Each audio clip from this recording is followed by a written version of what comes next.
Kak, Ya? kenapa sih ada batuk yang lama sembuhnya? Oke.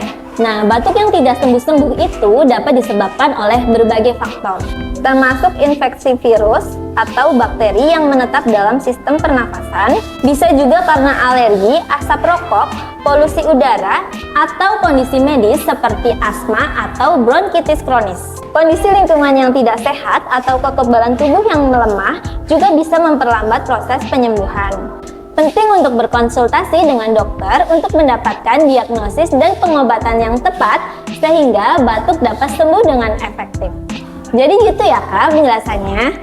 Oke Kak, makasih ya Kak buat penjelasannya. Sama-sama, semoga membantu ya.